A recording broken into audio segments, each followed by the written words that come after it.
Tere sõbrad, Hõbekun siin. Ja täna mõtlesin, et vaatame natuke Eestis käibel olevaid hõbemünte, mis meil siin olnud on kunagi ja äkki on mõni harulduski endal, ei tea. Aga vaatame. Alustakski siis 2-krooniste hõbemüntidega ja vaatame, mis see ajalugu meile nende kohta rääkida oskab. Välja näevad nad siis sellised.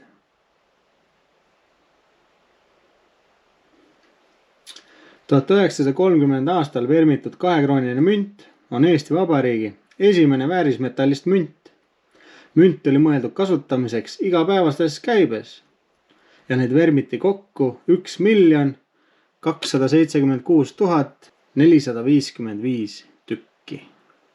Hõbedat on selles mündis 50%.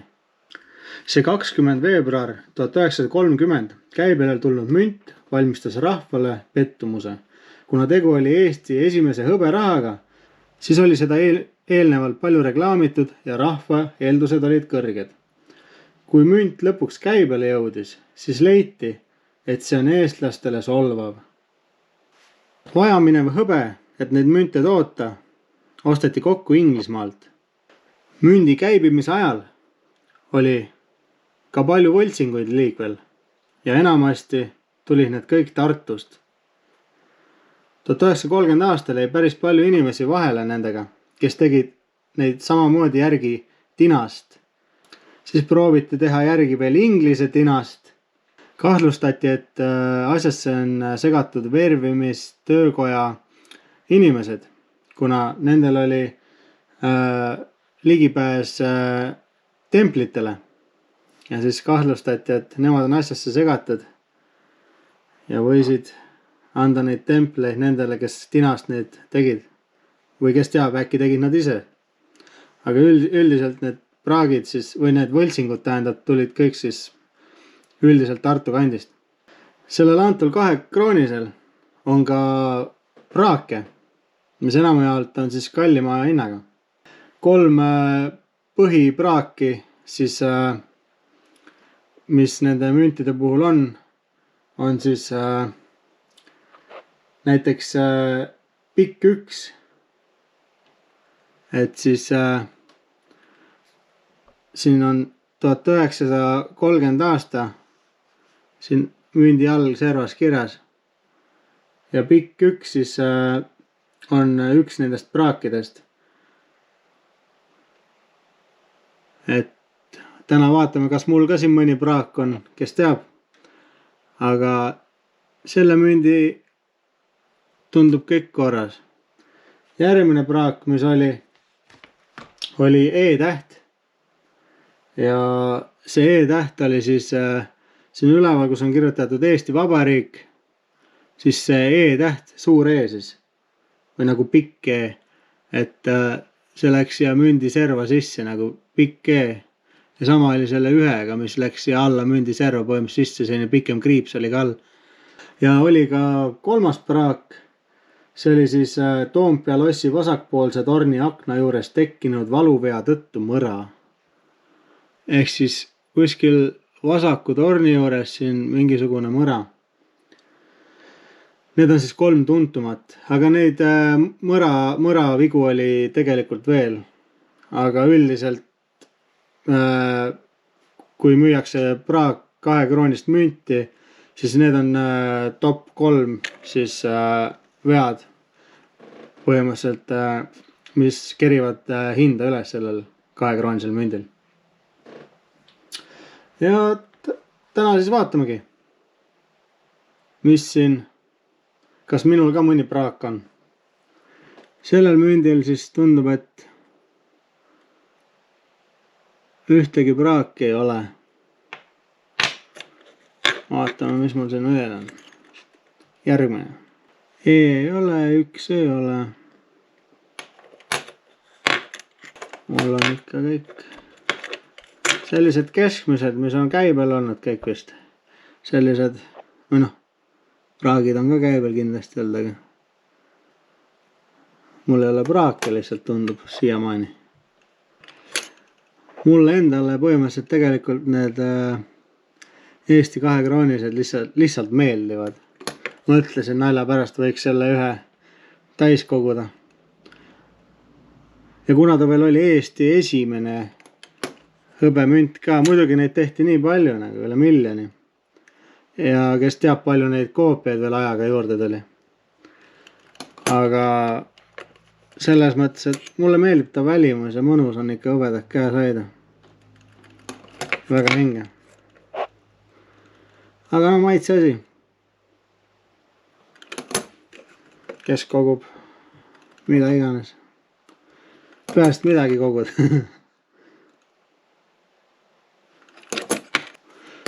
Tundub, et kõik, mis ma ostnud olen, on sellised tavapärased. Ei olegi ühtegi praaki mulle vist tulnud siia.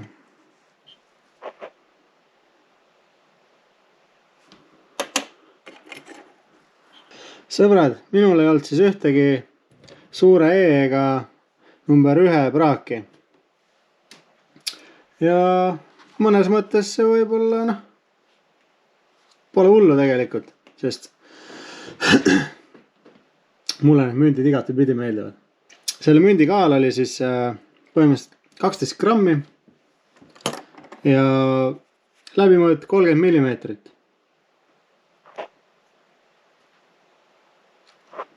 Aga vaatame natuke teist hõbedat ka, mida siin Eesti riigis vermitud on. Siin on siis järgmine Eesti Vabariigi hõbemünt. Ja see on siis 1932 aastal vermitud 2-kroonine münt. Ja see tehti Eesti Vabariigile meenemündiks. Seda münti vermiti kokku vaid 100 000. Ja ka selles on hõbeda protsent 50, ehk siis pool sellest on hõbedat. Kaal on 12 grammi ja läbimõõt 30 millimeetrit. Mündiga tähistati Tartu Ülikooli asutamise 300. aastapäeva ning neid vermiti riigi trükikojas. Numismaatikute hulgas on münt tuntud kui ülikool. Münt oli mõeldud kasutamiseks igapäevases käibes, kuid kuna rahvas hoidis neid münte mälestuseks, siis oli Eesti Pank sunnitud sularahavajaduste rahuldamiseks emiteerima täiendavalt tavalisi Toompea lossiga 2-krooniseid münte. Et vältida järsku rahahulga suurenemist üle rahaseaduses määratud ulatuse, tuli antud meenemündi kasutamine seaduslikult maksevahendina lõpetada. Nii oligi see münt rahana kasutusel vaid veidi üle 2 aasta, 30 juunist 1932 kuni 15 detsembrini 1934. Ehk siis, kui neid tehti 1 200 000 siin, siis neid tehti vaid 100 000. Et see annab juba päris suure harulduse siia juurde. Ja kes teab, palju neid kaduma on aastatega läinud, palju neid on üles sulatatud ja kõik sellised asjad veel juurde siia panna. Ei kujuta ette, palju neid üldse lõppkokkuvõttes veel alles võib olla. Kolmandaks Eesti hõberahaks oli siis 1933 aastal vermitud 1-kroonine münt. Eesti Vabariigi seni viimane igapäevases käibes kasutamiseks mõeldud hõberaha. Tegemist on meenemündiga, mis pühendatud X üldlaulupeole. Järgnevad 1934 aastal vermitud 1-kroonised valmistati alumiiniumpronksist.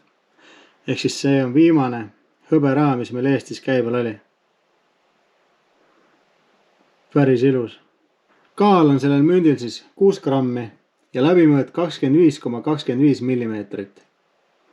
Ja hõbeda sisaldus selles mündis on samuti 500, ehk siis 50%.